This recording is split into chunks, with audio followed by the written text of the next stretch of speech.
खोपटा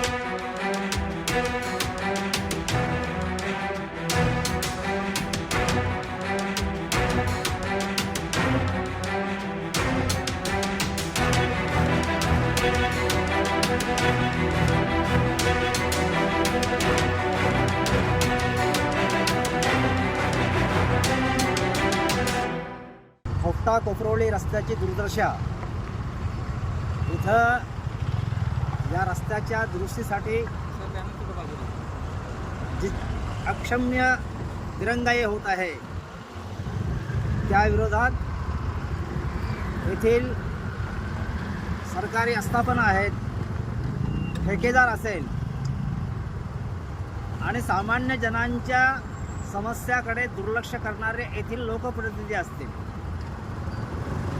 यांचं लक्ष वेधण्यासाठी आमचे सहकारी विलास गावंड आणि अंगराज म्हात्रे या दोघांनी हा अनोखा उपक्रम हाती घेतलेला आहे।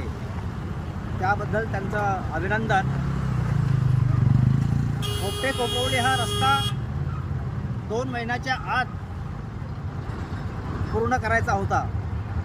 डिसेंबर महिन्यात ह्या रस्त्याचं काम चालू झालं। आज फेब्रुवारी महिना समाप्त होत आहे। 3 महिने झाले, परंतु ह्या छोट्या रस्त्याचं 40% कामसुद्धा पूर्ण झालेले नाही। ही अत्यंत गंभीर गोष्ट आहे आणि येथील सार्वजनिक बांधकाम विभाग असेल, इतर सरकारी आस्थापना असतील, त्यांचं लक्ष वेधण्यासाठी हा उपक्रम आम्ही इथं राबवलेला आहे। हा रस्ता पुढील 3 महिन्यामध्ये पूर्ण होईल किंवा नाही अशा प्रकारची शंका येथील जनतेच्या मनामध्ये उपस्थित होत आहे। कारण या रस्त्याचं काम अत्यंत धीम्या गतीनं सुरू आहे आणि हे जर काम असंच जर सुरू राहत असेल तर पावसाळ्यापर्यंत हा रस्ता दुरुस्त होणार नाही, ही जनतेची खात्री पटलेली आहे।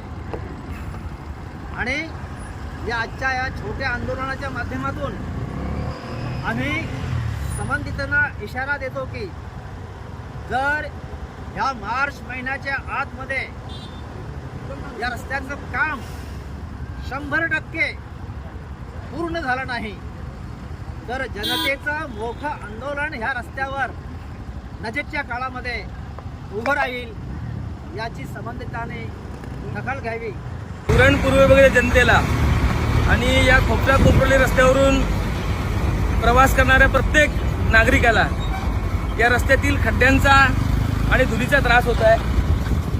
आणि आमचे मित्र विलास गावंड आणि अंगराज म्हात्रे यांच्या संकल्पनेतून इथल्या या रस्त्याची दुरावस्था जी आहे, हे धुलीचं साम्राज्य आहे आणि या कामात जी असलेली दिरंगाई आहे, याबद्दल लोकांचं, जनतेचं लक्ष वेधून घेण्याबरोबरच या संबंधित सार्वजनिक बांधकाम विभागाचं लक्ष वेधून घेण्यासाठी आणि ठेकेदाराच्या डोळ्यात झणझणीत अंजन घालण्यासाठी या ठिकाणी ही उत्स्फूर्त निदर्शनं करण्यात येत आहेत। सुरुवातीला विलास आणि अंगराज दोघांनी ठरवलं होतं या ठिकाणी अशा प्रकारचं निदर्शनं करावीत, पण हळूहळू प्रत्येकजण इथं जोडत गेला आहे आणि अजूनही काही लोक या ठिकाणी या उपक्रमात, छोटा उपक्रम आहे परंतु त्या माध्यमातून सरकारचं, त्याचबरोबर सार्वजनिक बांधकाम विभागाचं आणि इथल्या ठेकेदाराचं देखील लक्ष वेधून घेण्याचा प्रयत्न आहे की एखादं काम 900 मीटरचा कॉन्क्रिटीकरणाचा हा रस्ता खरं तर 15 ते 20 दिवसात व्हायला पाहिजे होता, परंतु आज जवळपास 3 महिने व्हायला आलेत आणि पुढच्या 3 महिन्यात रस्ता होईल की नाही याची देखील शंका आहे। गेल्या 2-2.5 वर्षामध्ये या रस्त्यावर सार्वजनिक बांधकाम विभाग असेल, नॅशनल हायवे अथॉरिटी असेल, या सगळ्या विभागानं ठेकेदारांच्या संगनमतानं काय लूट केली आहे याचं चित्र येत्या काळात निश्चितपणे मांडायला आवडेल। कारण जोपर्यंत यांच्यासमोर त्यांच्या भ्रष्टाचाराचा आरसा दाखवला जात नाही तोपर्यंत इथल्या स्थानिक जनतेचा या रस्त्यावरचं रोजचं जे मरण आहे ते थांबवता येणं शक्य नाहीये। हा जो रस्ता आहे, खरं तर हा रस्ता बनवताना दोन्ही बाजूला सर्व्हिस रोडसाठी डांबरीकरण करून द्यायला पाहिजे होतं। जसं गव्हाण फाटा ते दिघोडा रस्ता बनवताना सर्व्हिस रोड जो बनवला त्या ठिकाणी करून दिलं होतं. तिथं मात्र इथल्या जनतेच्या अनास्थेमुळं, कदाचित तिथल्या लोकप्रतिनिधींच्या अनास्थेमुळं याकडे दुर्लक्ष झालं गेलं आणि म्हणून विलास आणि अंग्रेजच्या माध्यमातून आम्ही सर्वजण हा विषय जो आहे तो लावून धरण्यासाठी समोर उभे आहोत. जनतेनं या ठिकाणी म्हणजे विशेषतः इथं प्रवासी करणारे रिक्षा चालक असतील, मोटरसायकल सवार असतील की जे नियमित कामासाठी जातात, त्यांना देखील माझी सूचना आहे. आज आम्ही इथं उभं आहोत, उद्या तुम्ही इथं असलं पाहिजे आणि जोपर्यंत तुम्ही आक्रोश करणार नाही तोपर्यंत तुमच्या प्रश्नाला कुणीच वाचा फोडणार नाही, एवढंच या ठिकाणी सांगतो. आणि विलास आणि अंग्रेजच्या दोघांचं मी मनापासून कौतुक करतो की त्यांनी हा छोटा प्रयत्न केलाय आणि या छोट्याशा प्रयत्नातून निश्चितपणे ठेकेदार, सार्वजनिक बांधकाम विभाग आणि सरकारला देखील जाग येईल. धन्यवाद.